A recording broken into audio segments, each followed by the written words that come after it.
playground. Hooray!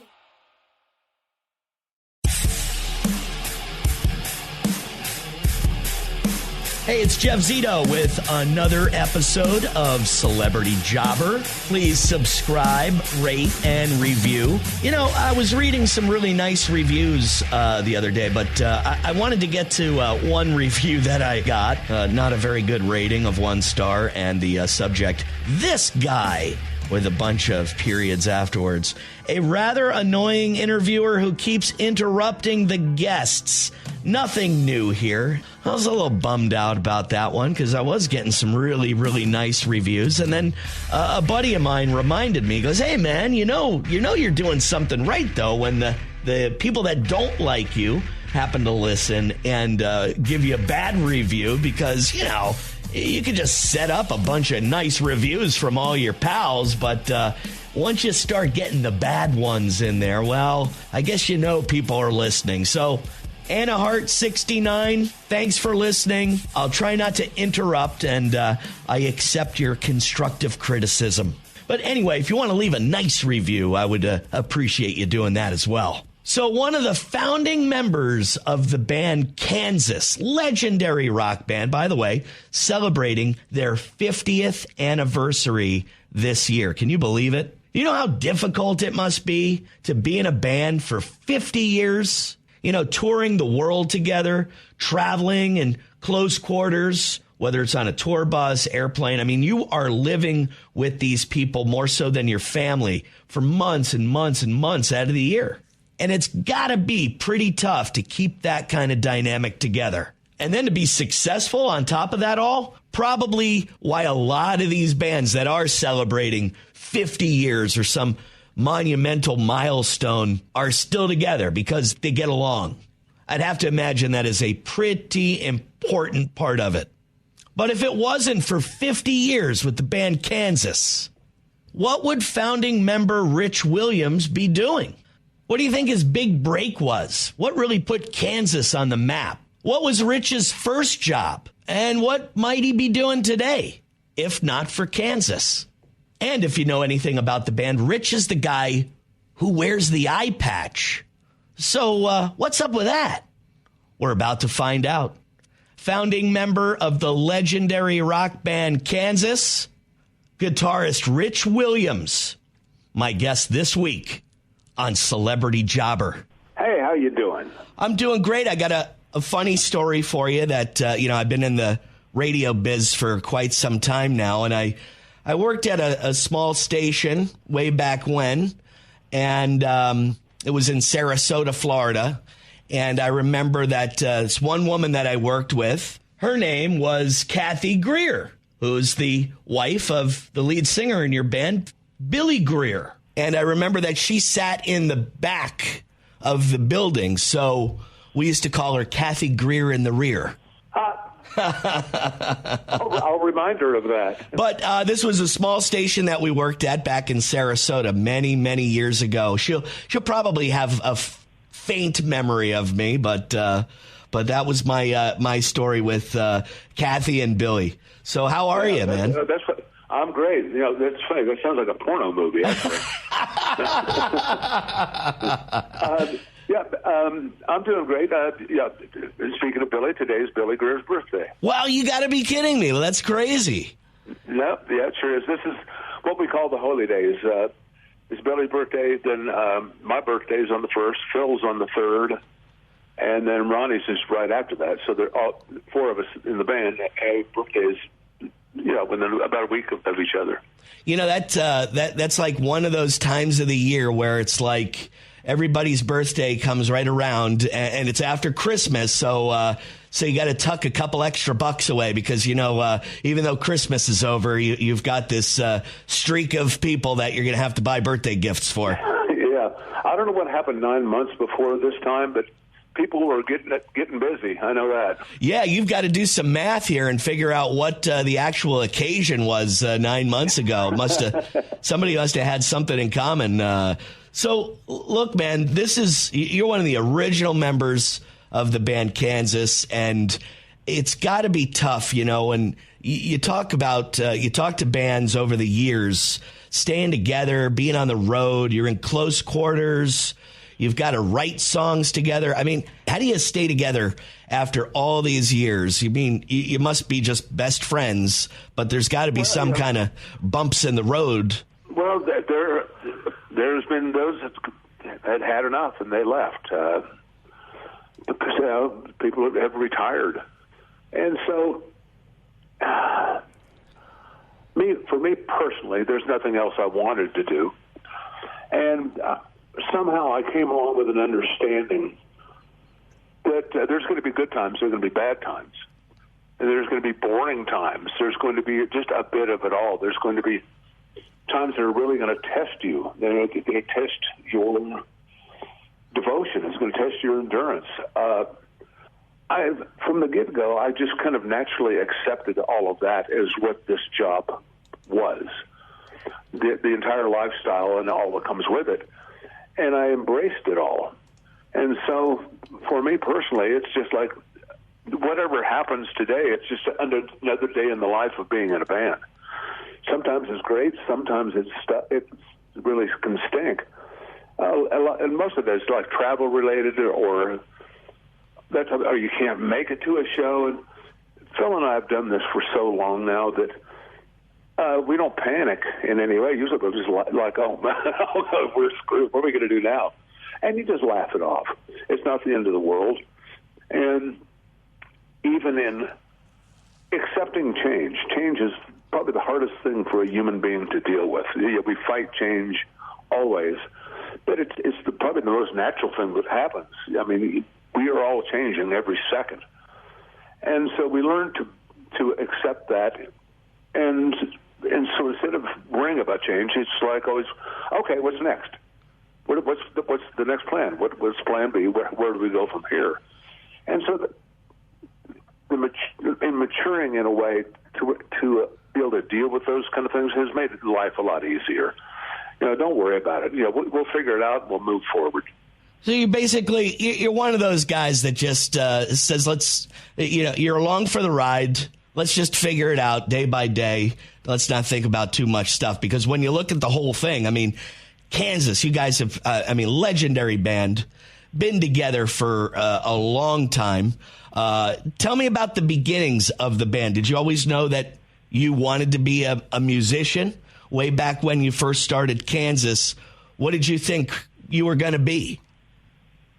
Well, before Kansas, I heard the calling. I remember I was laying in my bed one summer night, and the window was open, and there was a block party that was going on in the next block over, and there was a band playing out on the patio. And I can remember the song Land of a Thousand Dances was drifting through the window and laying in the dark, and I just was imagining what that must be like to be playing, to be in a band, and to be traveling with these guys and going around, not just within the city, but going to different states and things. And all of that was very intriguing to me. It was like a little boy going to the circus and never went home. Then the Beatles on Ed Sullivan, and that lit the fuse on that every young male in my age group, everybody wanted to be in a band. And so I kicked and screamed till my dad rented me a guitar and amp, and I took a few lessons. And that's ever since then, that's what I've done.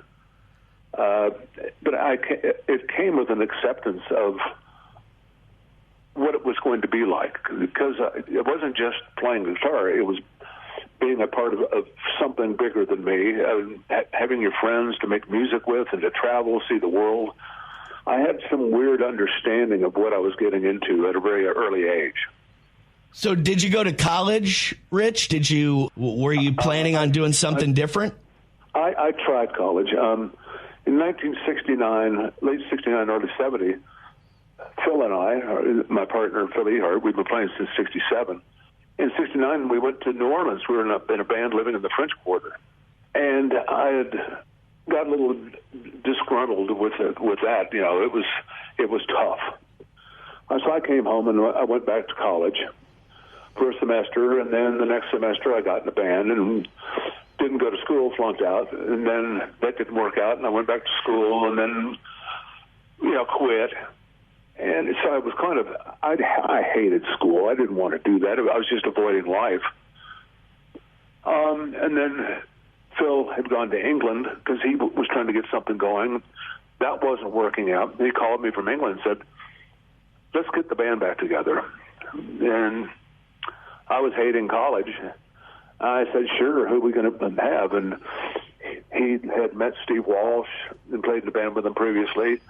Dave Hope and I and Phil had played together quite a bit. And so we kind of had the nucleus, and there was this violin player from Lawrence that was out of work. And we had the nucleus of a band that was called White Clover. We made a demo tape, got to Kirshner, and he loved it. And meanwhile, Kerry Livgren was also from Topeka. He was a great songwriter, and he wasn't doing anything. So we said, we got a record deal, and he joined the band, and off we went. Wow. So was there ever a backup plan, Rich? I mean, music, obviously, that's the dream. Everybody wants to make it, and you guys got together and you had this common goal. But, I mean, did you ever think about if music wasn't going to be what you did for the rest of your life? Fortunately, I was young and dumb. Right. And, I didn't care. I wasn't concerned with that. Of course, my parents were. My dad was a manager of Ryder Truck Rental, and he wanted me to follow in his footsteps, which, my God, that's the last thing in the world I wanted to do. What was your father? What did he do? He was a manager of Ryder Truck Rental. Oh, okay. And so I was never going to do that. Clearly, college I wasn't cut out for. I was going to just play in bar bands. If this didn't work out, I'd just continue playing. But, to make a living, I probably would have been a bartender, and I would have maybe bought a bar. And I'd be right now, I'd be an alcoholic drunk bar owner, very disgruntled about my lot in life. That was my turf. Fortunately, I completely quit drinking 13, 14 years ago and lived it to tell the tale. Right. Is that tough, being on the road, doing what you do? Is it tough to, because drinking and being on the road, it just kind of goes hand in hand. Is it tough being out on the road while you've quit drinking? No, it's a lot easier. It is. You talk about tough being on the road is doing it and drinking. I mean, there's times where I'll get to bed at 3:00 and I have to get up at 5. And, dragging your suitcase down the hallway of a hotel with a hangover is one of the most miserable things I've ever done. And so now when I have to do that, I'm so grateful that I don't have a hangover. And to be honest, the things you did in your 20s, your 30s, even your 40s, the people that continue that in their 50s, 60s, etc., they're all dead. Right. It's not a lifestyle that you can keep up and survive.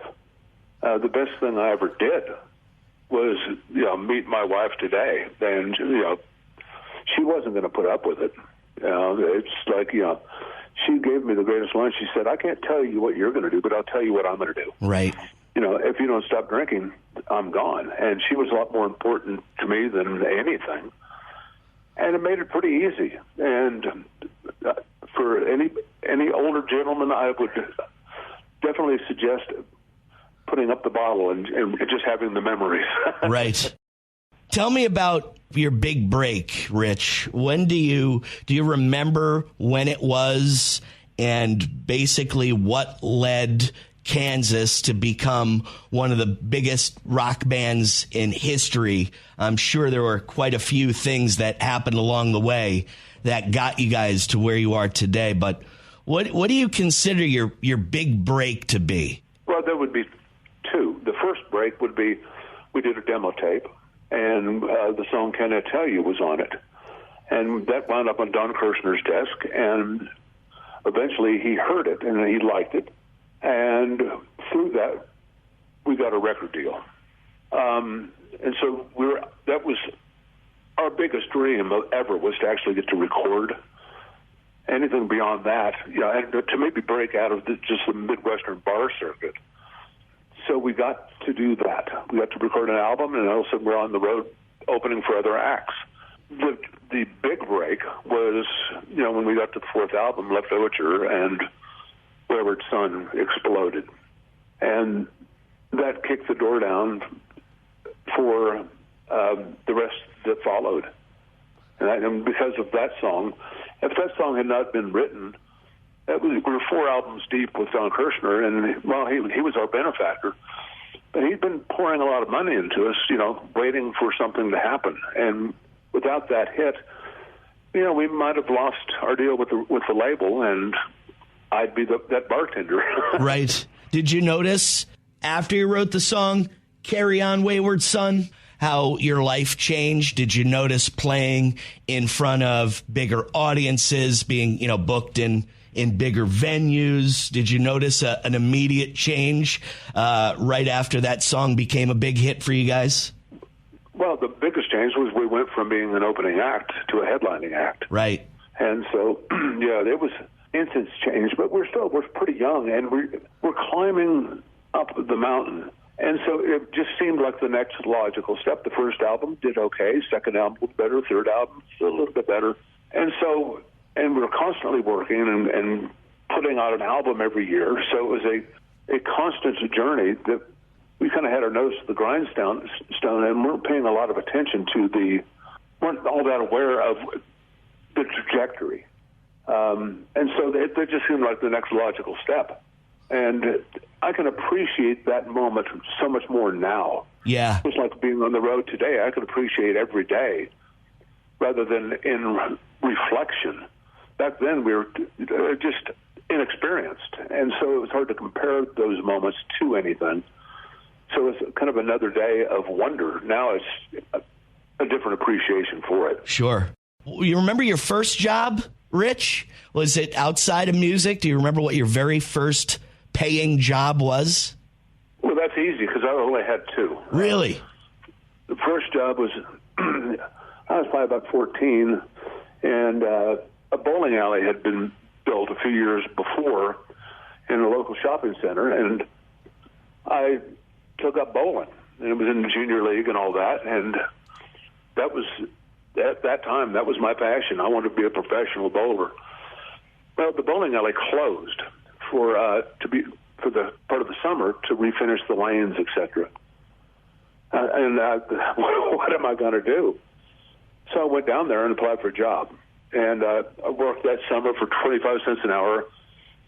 I spent all day restaining bowling shoes and spraying disinfectant in them and taking sandpaper to the soles. Right. I did that for a summer. And then in one of my brief stints in college, I worked in a liquor store, which was probably, in hindsight, not a good idea. Those 2 jobs. That's the only two jobs I had, other than being in the band. It's funny, though, because, a lot of guys I talk to, there's some people out there that never had any job. It was like, I think it was John Oates from Hall & Oates said, other than, being a musician and giving guitar lessons, I never had any other job in this world than music. And I thought that'd be incredible. Earlier than I did, yeah. That is absolutely incredible. I was 17, so he must have had an earlier start. Wow.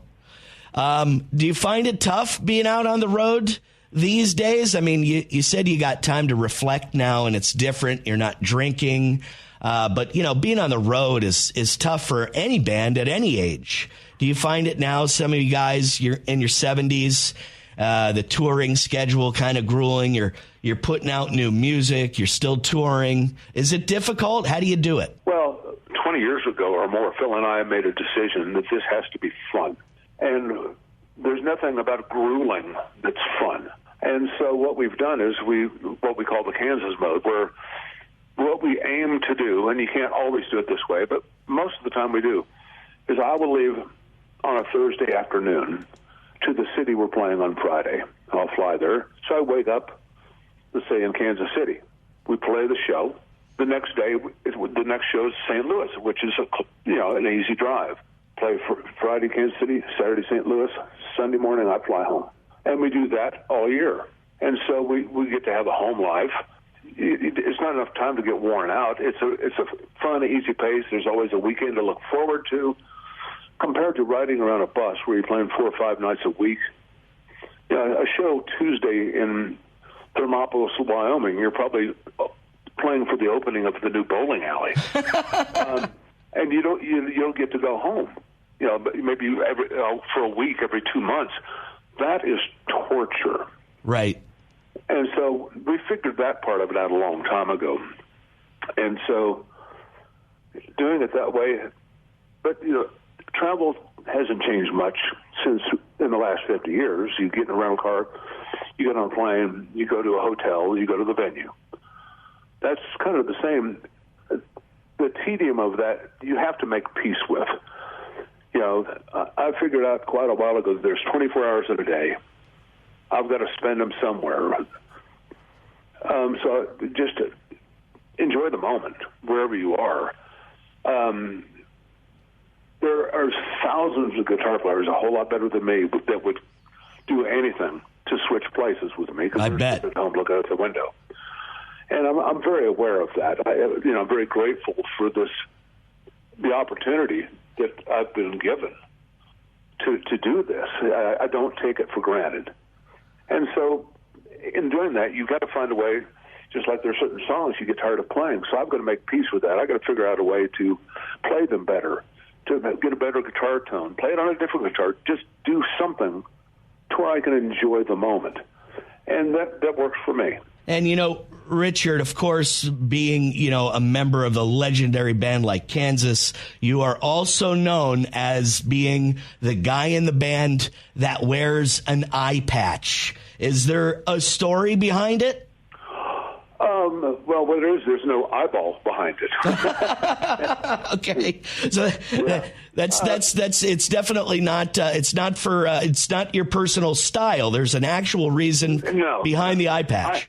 The summer, 4th of July, between 7th and 8th grade, being a stupid kid, I made a bomb, and it went off prematurely, and it blew a hole through one hand and burnt the other hand black. Blew most of the clothes off my body and blew my eyeball out onto my chin. Oh my God! It was quite an ordeal, and I wore a glass eye for quite a while, but it was never comfortable, and especially being at whatever level, being a public figure, a glass eye doesn't follow your other eye that well. Right. And looking at pictures, I was cockeyed 3/4 of the time. And I just didn't want to do that. And I needed to get a new one because they kind of wear down in time. I just thought, screw this. I'm going to get an eye patch. And never look back. Well, Rich, it became my thing. It's your thing. I mean, it worked out. I mean, you're that guy. But I never knew the story behind it. Such an iconic band, such a unbelievable story. Rich Williams is our guest here on Celebrity Jobber from the band Kansas. Great to talk to you. Great story. And don't forget to tell Kathy Greer that Jeff Zito from WYNF says hello. I will. Man, I had no idea about that eye patch. I thought it was just a cool look.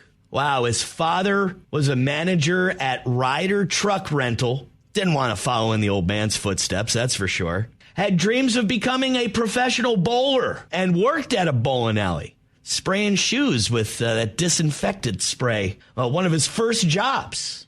And was also a bartender. As he said, he had to quit drinking about 13 years ago. I'm kind of glad that wasn't his path. It might not have worked out as well as it has for Rich. The big break, obviously getting a record deal and writing one of the most iconic songs in rock history, Carry On Wayward Son. It's where it all changed. Cool story. And you know what? Everybody has one. These famous guys could have been just a regular average Joe. And if not for the big break, might have been just an ordinary 9-to-5er like you and I. Hey, who knows? Maybe somebody out there listening right now, your big break is coming up pretty soon. And maybe you'll call me and say, hey, I want to be on that podcast. I used to listen to it, and now I got my big break, and I want to tell you all about it. Thanks for listening. Again, subscribe, rate, and review wherever you pod. We'll see you next week with another episode of Celebrity Jobber. I'm Jeff Zito.